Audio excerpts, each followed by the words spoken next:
I'm very surprised to hear what Dimitri says, because the one thing that President Trump has been very clear about, all through his campaign and even from his first administration, is that he likes the use of tariffs, because tariffs are one of many policy tools to achieve a set of economic and non-economic objectives. And I think he's been crystal clear that tariffs are used to try to encourage the development of strategic industries in the United States, and they're superior to subsidies that many countries use. And in fact, they're superior to the subsidies that the Biden administration used, like the CHIPS Act, because subsidies cost the budget money. It costs revenues.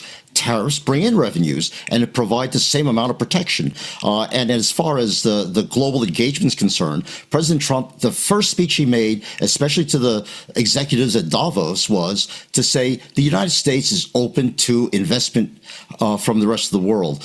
You come and be a partner with us, and you benefit from reduced taxes and a tariff barrier that protects the production that you set up in the United States. But if you choose to be a competitor, then you will face a tariff barrier because you choose not to invest in the United States. So this really is a very clear corollary to the Make America Great agenda, which is to maximize domestic employment and domestic incomes. So the fact that there's uncertainty talked about, I can't imagine any CEO that hasn't put in contingencies the minute Donald Trump was elected.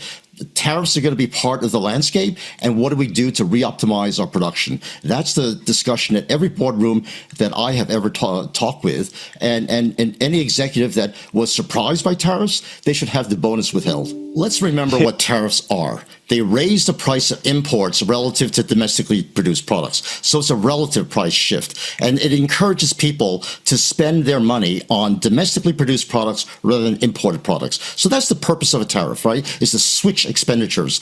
And the fact that we place tariffs on our big trading partners, Canada and Mexico, Trump was very clear in explaining it's to shut off the invasion from the south of illegal immigrants and illicit drugs.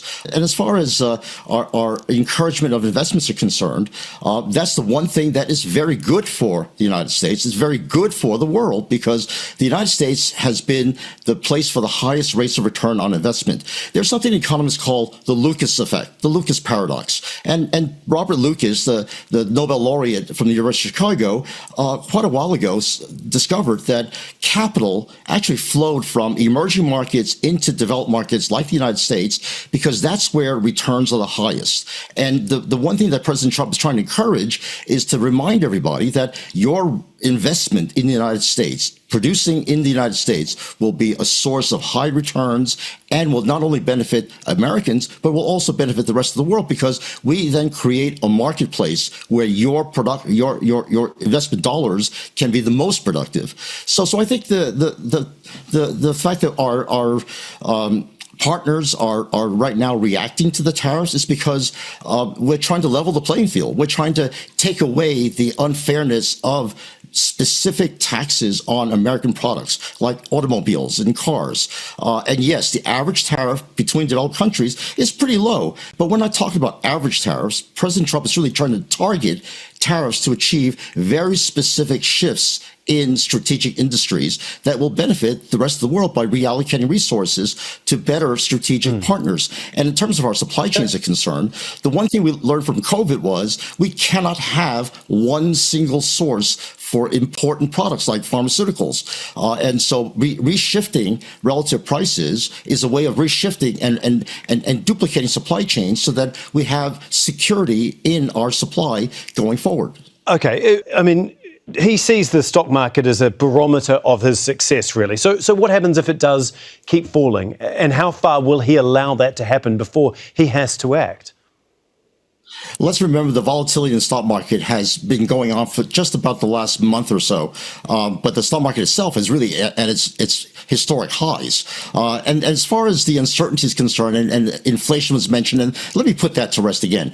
Relative price changes, that's what tariffs do. They change relative prices, not absolute prices. When things become more expensive, you spend less money on those things and more money on other things. The overall spending still stays the same because that's constrained by your domestic income, your family income. So in terms of if taxes, tariffs being inflationary, just so I get again, it that's a straight, though, misnomer. because I think Some that prices are higher, other prices become lower. When you cut back on expenditures, those prices cannot be sustained, and any businessman worth his salt will lower the prices to keep his market share. So let's basic economics 101. Tariffs are not inflationary. They raise some prices, they lower other prices. So again, it's a relative price change, not an inflation issue. Demetrius?